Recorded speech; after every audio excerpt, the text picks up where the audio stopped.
नमस्कार, आप देख रहे हैं सन भारती न्यूज़ और सन भारती न्यूज़ की टीम इस वक्त आपको सिकंदरपुर नगर पंचायत से लगातार हर अपडेट प्रत्येक जनता तक पहुंचाने का प्रयास कर रही है। इस वक्त हम आपको बता दें कि नगर निकाय चुनाव काफ़ी नज़दीक है और चुनावी सरगर्मियां भी इस वक्त तेज है। इस चुनाव को देखते हुए हमारी टीम यहाँ पे आम जनता से मिलकर उनकी समस्याओं के बारे में जानने का प्रयास कर रही है। साथ ही साथ देखा जाए इस क्षेत्र में जो चर्चित चेहरे हैं हम उनसे मिल रहे हैं। तो इसी क्रम में हमारी मुलाकात ध्रुव चंद सेठी से हुई। अगर इनके राजनीतिक करियर को लेकर हम बात करें तो काफ़ी लंबा समय रहा और यहाँ की जनता के लिए बतौर सभासद पद पे 5 सालीय और इनकी श्रीमती यानी 10 वर्षों का कार्यकाल यहाँ की जनता देख चुकी है और इस बार फिर से जनता की अदालत में खड़े हैं। तो सबसे पहले हम आपको उनसे मिलवाना चाहेंगे। बहुत बहुत स्वागत है सर आपका। धन्यवाद आपको और पूरे आपको टीम को, है ना। और समस्त सिकंदरपुर के सम्मानित जनता को मैं हार्दिक बधाई देता हूँ, है ना। तो जैसे कि सर आपके राजनीतिक करियर को लेकर हम बात करें तो काफ़ी लंबा समय रहा है जी। और कहीं ना कहीं आपके कार्यकाल से यहाँ की जनता भलीभांति परिचित है। अगर वो 10 वर्षों को लेकर हम बात करें तो वो कार्यकाल कैसा रहा और उस बीच यहाँ की जनता के लिए क्या कुछ कार्य आपके द्वारा देखने के लिए मिले? मैं 2006 में पहली मैंने सभासद जीता हूँ चुनाव। और 5 साल अपने पीरियड में समस्त अपने वार्ड को ही नहीं, पूरे सिकंदरपुर के जनता को मैं सेवा में लगा रहता हूँ। निस्भाव से लगा रहता हूँ। कोई मेरा स्वार्थ नहीं है, चूँकि सिकंदरपुर की जनता मुझे इतनी प्यार देती है कि मैं उसका ऋणी हूँ। और इसलिए मैं फिर 2023 के चुनाव में वार्ड नंबर 5 से मैं अपने श्रीमती को चुनाव लड़ा रहा हूँ। और मुझे पूरे आशा और विश्वास के साथ मैं कह रहा हूँ कि जनता मुझे इस बार भी मौका देगी।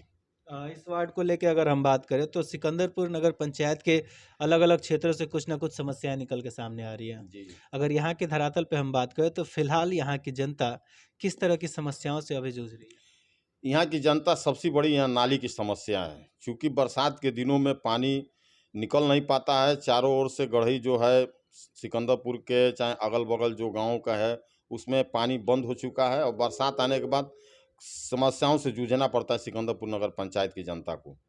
और मैं यही कहूँगा कि इस बार हमारी जो वार्ड नंबर 5 का किला का पोखरा है ना? वो ऐतिहासिक पोखरा है और उसमें इतनी गंदगी गिरती है कि मुझे जीतने के बाद पहली प्राथमिकता होगी कि किले के पोखरे के चारों ओर से बाउंड्री कराकर और साइड से नाली निकाल कर उसका पानी दूसरे जगह जाए। और जलपा कल्पा जी का जो मंदिर है उसका सुदृढ़ीकरण हो। और सिकंदरपुर के प्रत्येक जनता को राशन कार्ड की सुविधाएं मिलनी चाहिए, वो उपलब्ध कराया जाएगा। और विधवा पेंशन है, जैसे विकलांग पेंशन है, वृद्धा पेंशन है। चूँकि ये बहुत बड़ी सब एथी है कि जनता को जब ये मिलती है तो कुछ इनकी स्थिति सुधरती है। और सिकंदरपुर के जो आवास की समस्या है, आवास पात्र लोगों को मिले, हमारी पहली प्राथमिकता रहेगी।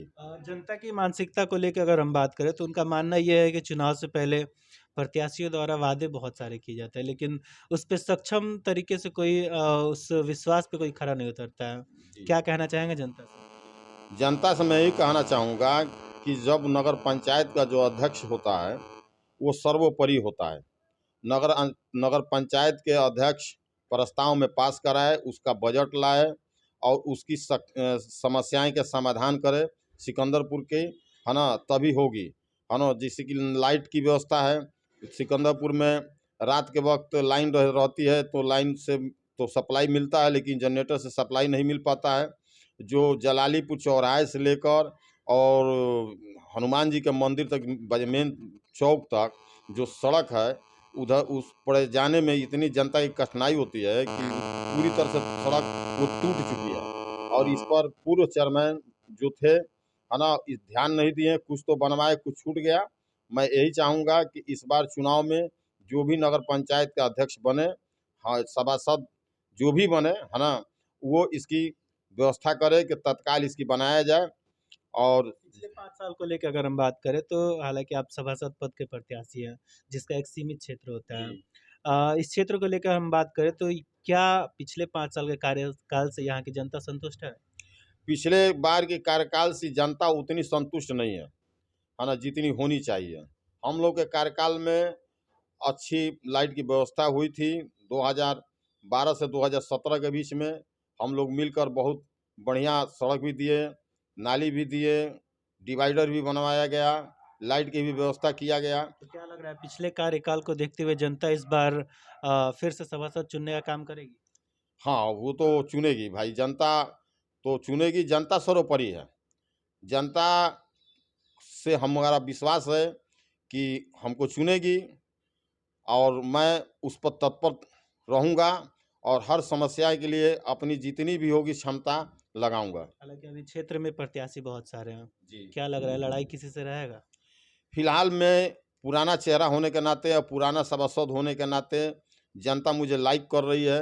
जनता कह रही है कि भाई ध्रुव चंद सेठी वर्कर हैं, फुर्सत वाले आदमी हैं, फील्ड में रहते हैं, तो इसलिए जनता मुझे ज़्यादा लाइक लाइक कर रही है। तो अंत में यहाँ की तमाम जनता से क्या अपील करना चाहेंगे आगामी चुनाव को लेकर? आगामी चुनाव के लेके 2023 का जो चुनाव अप्रैल मई में होने जा रहा है, हम यही चाहेंगे कि ऐसे व्यक्ति के चेयरमैन बनाया जाए जो सिकंदरपुर की जनता के लिए वो तत्पर रहे और हर समस्या के समाधान करे समय रहते हुए, और हर व्यक्ति को हर चीज़ की सुविधा उपलब्ध कराया जाए। आवास हो, शौचालय हो, राशन कार्ड हो, नाली हो, बिजली हो, है ना, ये सब चीज़ होने होगा तो जनता सिकंदरपुर को खुश रहेगी, है ना। और जनता को चाहिए क्या, जनता का कोई भी सभासद या चाहे अध्यक्ष पद खर्ची नहीं पहुंचाता है। जनता के जो मूलभूत सब समस्याएं हैं, है ना, वो उपलब्ध हो जाए, जनता खुश रहेगी, है ना। देखिए बहुत से नगर पालिका चेयरमैन हैं जो कि आज तक 25 साल से लगातार रह रहे हैं, आज तक कोई उनको उंगली नहीं उठाया जिससे नगर पालिका रसड़ा है। चूँकि बसीट नारायण सोनी लगातार चुनाव जीतते हैं, 1988 से चुनाव जीतते हैं, तो कार्यकाल अच्छा रहेगा तो भाई जनता आपको चुनेगी, कार्यकाल आपको अच्छा नहीं रहेगा तो नहीं चुनेगी। वो तो जनता के मुठ के ऊपर है कि कौन काम करेगा, कौन नहीं करेगा। चलिए, तो जैसा कि हमारी बात अभी ध्रुव चंद सेठी जी से हो रही थी, जिनका मानना है कि जनता मेरे पिछले कार्यकाल को देख चुकी है और इस बार आशा नहीं पूर्ण विश्वास है कि फिर से चुन के लाएगी, ताकि सरकार की आगामी जो भी योजनाएं रहेंगी उसे धरातल पे पारदर्शिता के साथ उतारा जाए और चाहें कि सिकंदरपुर नगर पंचायत एक विकसित और आदर्श नगर पंचायत के रूप में सामने आए। तब तक के लिए हमारे साथ बने रहिए। धन्यवाद। धन्यवाद, धन्यवाद।